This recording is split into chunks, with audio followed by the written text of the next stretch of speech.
இப்போ வந்து பரோட்டா சாப்பிட்டா அவங்களுக்கு அறிவு இருக்காது. அறிவு அந்த ஒரு செயலை அதுபோல் இப்போ மதுபானத்தை ஏன் பரோட்டா சாப்பிட்டா குடல் புற்றுநோய் வரும். அப்போ அந்த பரோட்டாவை சாப்பிட்டா மலச்சிக்கல் வரும், உடல் பருமன் ஏற்படும். இப்படி பலவித பிரச்சனைகளை தரக்கூடிய அந்த பரோட்டாவை சாப்பிட்றவங்களுக்கு கண்டிப்பாக அறிவு இல்லைன்னு தானே அர்த்தம். அதுபோல் ஏன் வந்து மதுபானம் மருந்துகிறவர்களுக்கு அறிவு இருக்காது. ஏன்னா மதுபானம் மருந்துனா கல்லீரல் பாதிக்கப்படும், மஞ்சக்காமாலை வரும், வீட்டில் சண்டை சச்சரவுகள் ஏற்படும். இப்படி பலவிதமான பிரச்சனைகள் வரும்போது அப்படிப்பட்ட மதுபானத்தை அருந்துகிறவர்கள் கண்டிப்பாக எப்படி அறிவுடையவர்களாக இருக்க முடியும்? இருக்க முடியாதுல்ல. அப்போது உடலுக்கு தீங்கு தருகிற ஒரு விஷயத்தை செய்கிறவங்க கண்டிப்பாக அறிவுடையவர்களாக இருக்க முடியாது. உடலுக்கு தீங்கு தருகிற எந்த ஒரு விஷயத்தை செஞ்சாலும் சரி அவங்க அறிவுடையவர்களாக இருக்க முடியாது. நோய்களை தருகிற உணவுகளை சாப்பிடுகிறவர்கள் கண்டிப்பாக அறிவுடையவர்களாக இருக்க முடியாது.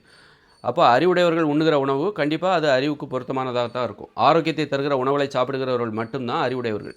ஆரோக்கியத்தை எந்த உணவுலாம் தருதோ, காய்கறிகள், கீரைகள், பழங்கள், பயிர் வகைகள், பருப்புகள், கடலை காள், இந்த மாதிரி பச்சையாக உணவுகளை சாப்பிடணும். அதிகமாக வெண்டைக்காய், கோவக்காய், கொத்தவரங்கான்னு சொல்லி பச்சையாக சாப்பிட்ணும். அந்த மாதிரி பச்சையாக சாப்பிட்றவங்க பார்த்து இது தீங்கானது, இது வந்து பிஸ்கட்டு, இது வந்து பேக்கரி உணவு, இதெல்லாம் வேண்டாம் அப்படின்னு அந்த அறிவுடையவர்கள் தீமையை தருகிற உணவுகளை ஒதுக்குவார்கள்.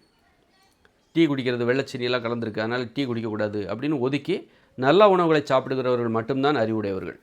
அதனால் பரோட்டா சாப்பிட்டாலும் சரி, நீ வந்து பூரி சாப்பிட்டாலும் சரி, பிரியாணி உடம்பு கேடாகுதா, அப்போ அது அவங்க ஆளுக்கு அறிவு இல்லைன்னு தான் அர்த்தம். இப்போ சுகர் இருக்குது உடம்புல, இருந்தாலும் சோறு சாப்பிட்றாங்க, அப்போ அவங்களுக்கு அறிவு இல்லைன்னு தான் அர்த்தம். தெரியுது வாயை கட்டுப்படுத்த முடியல.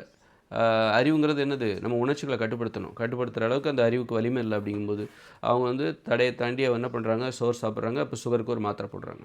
இந்த மாதிரி நம்ம உண்ணுகிற உணவே நாம் அறிவுடையவர்களா இல்லையா என்பதை தீர்மானிக்கிறது.